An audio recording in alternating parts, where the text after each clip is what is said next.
नमस्कार, मी पंजाब डक. आज म्हणजे 16 जानेवारी 2026 पासून राज्यात परत थंडीला सुरुवात होणार आहे. उत्तरेकडून वारे सुटतील, परत राज्यामध्ये थंडी येणार आहे, म्हणून हा अंदाज लक्षात द्यायचा. त्याच्यानंतर शेतकऱ्याचे असे फोन आले की आम्ही टरबूज खरबूज लावलेत, परत काही ढगाळ वातावरण राहील का? तर हे ढगाळ वातावरण टरबूज खरबूज लागवड वेलवर घ्यायसाठी चांगलं असतं, म्हणून त्यांचे फोन आले. तर त्यांना एक सांगू इच्छितो की राज्यामध्ये जानेवारीच्या शेवटच्या आठवड्यात मात्र परत एकदा ढगाळ वातावरण राहणार आहे, म्हणून हा अंदाज लक्षात यायचा. त्याच्यानंतर परत स्पेशल एक दिला जाईल मेसेज. पण राज्यात मात्र जानेवारीच्या शेवटच्या आठवड्यात एकदा ढगाळ वातावरण राहणार आहे, म्हणून हे देखील लक्षात यायचं.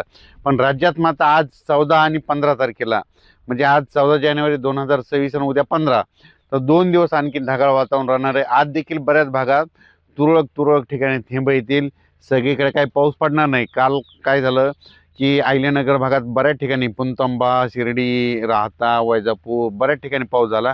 तसा काय आज एवढा जास्त पाऊस पडणार नाही, म्हणून हा अंदाज लक्षात येतात. वीट उत्पादकवाल्यांचे फोन आले की हे पाऊस कधीपर्यंत आहे. वीट उत्पादकांना सांगू इच्छितो की आता काही जास्त नाही, आज आणि उद्या दिवसच वातावरण आहे. त्याच्यानंतर परवापासून वातावरण क्लिअर होणार आहे. लगेच कारखाना शेतकऱ्यांचे देखील कारखान्याच्या जे टोळीवाले त्यांचे देखील फोन आले की पावसाचं वातावरण कसं राहील.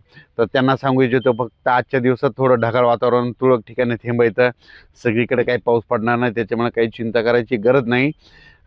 फक्त जानेवारीच्या शेवटच्या आठवड्यात परत एकदा ढगाळ वातावरण राहणार आहे, म्हणून ही अंदाज लक्षात यायचा. त्याच्यानंतर कर्नाटकचे तंबाखू काढणाऱ्या शेतकऱ्यांना एक सांगू इच्छितो की आणि तूर काढणाऱ्या शेतकऱ्यांना सांगू इच्छितो की आज आणि उद्याच्या दिवस तुम्ही काय करा, थोडं थांबा. परवा 16 तारखेपासून परत तुम्ही खरं करायला काही हरकत नाही, म्हणून हा अंदाज सर्व शेतकऱ्यांनी लक्षात घ्यावा.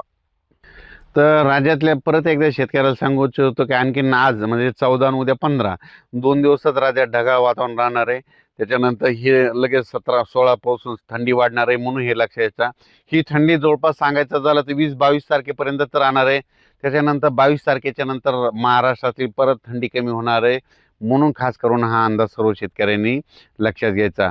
पण आता हे जे कालचा जे पाऊस आहे, म्हणजे 12-13च्या दरम्यान पडलेला, ज्या ज्या भागात पडला त्या भागातल्या कांदा शेतकरी असो, डाळिंब शेतकरी असो, द्राक्ष शेतकऱ्यांना सांगू इच्छितो की उद्याच्याला मात्र बऱ्याच भागामध्ये धुकं देखील दिसणार आहे, धुळी देखील येणार आहे, म्हणून हा अंदाज लक्षात यायचा आणि आपण आपल्या फवारणीचं नियोजन करायचं.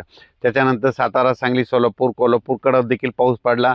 तिथल्या ऊसतोड कामगारांना सांगू इच्छितो की आता तुमच्याकडे काही पाऊस येणार नाही. आजच्या दिवस आणि उद्याच्या दिवस थोडं ढगाळ वातावरण राहणार आहे आणि 16 तारखेपर्यंत एकदा तुमच्या म्हणजे सांगली जिल्हा, सोलापूर जिल्हा, लातूर जिल्हा ह्या भागामध्ये ढगाळ वातावरण राहणार आहे, म्हणून हे अंदाज लक्षात यायचा. आणि कर्नाटकमध्ये देखील हीच परिस्थिती राहणार आहे. कर्नाटक आणि महाराष्ट्राचे काही भागातले जे जिल्हे आहेत, तर त्यांना सांगू इच्छितो की 2 दिवसात 16 तारखेपर्यंत ढगाळ वातावरण राहणार आहे. पाऊस काही येणार नाही, फक्त तुरळक ठिकाणी थेंब येतील, म्हणून हा अंदाज सर्व शेतकऱ्यांनी लक्षात यायचा. अचानक वातावरणात बदल झाला तर परत एक शेतकऱ्याला एक मेसेज दिला जाईल. धन्यवाद.